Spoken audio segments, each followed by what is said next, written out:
આજે તારીખ 7 ફેબ્રુઆરી 2026 આ રઘુનાથ મંદિરનું જે કામ ચાલી રહ્યું છે એમાં આજ પૂર ભરવાનું આજ સવારથી કામ ચાલુ કર્યું છે. આ બધા ટ્રેક્ટર વેરા આ બધી બાયુ સામના મંદિરમાંથી બાયુ આવી છે બધું કામ કરવા માટે. અને એ આખું સાઈડ આમ જે ભરવાની છે આની પર વાહન જાય એમ છે નહીં. હાથેથી મહેનત કરીને આ ભરવાનું છે. આ એટલે આપણે ભૂકાવીએ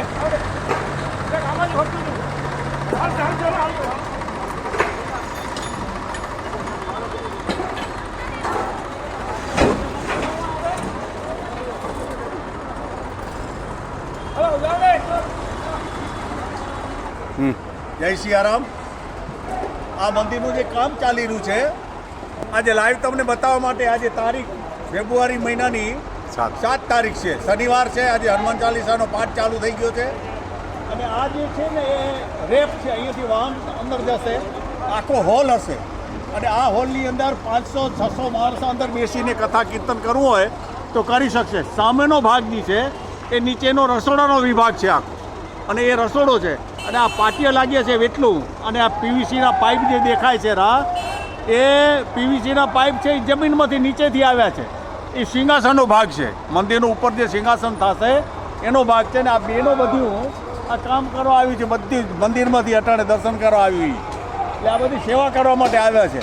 એટલે આ રામ મંદિર કઈ રીતે સમયસર પૂરું થાય અને એનું આયોજન એટલું બધું સરસ છે. રામજીને મરજી હશે એ પ્રમાણે ખૂબ રાજી ભગવાન થતા હશે. અને આ કાર્ય જે છે એ તો રામનું છે અને રામ જ આનું કામ પૂરું કરશે. અને બધા દાતાઓને હું વિનંતી કરું, તમારે ફૂલની ને ફૂલની પાંખડી આ સંસ્થાને કેવી રીતે મળે, આપણા આડોશી પાડોશીને હિન્દુને નાતે મળે એવી આશા હું સેવી રહ્યો છું.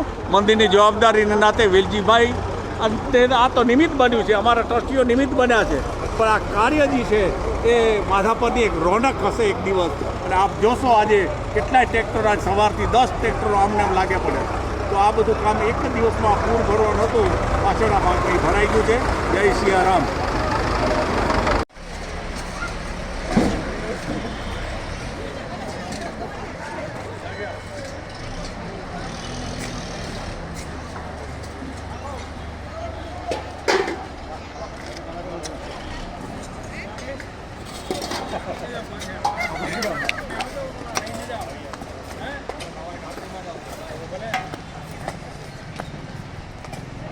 આમ તો બાપુ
સીધો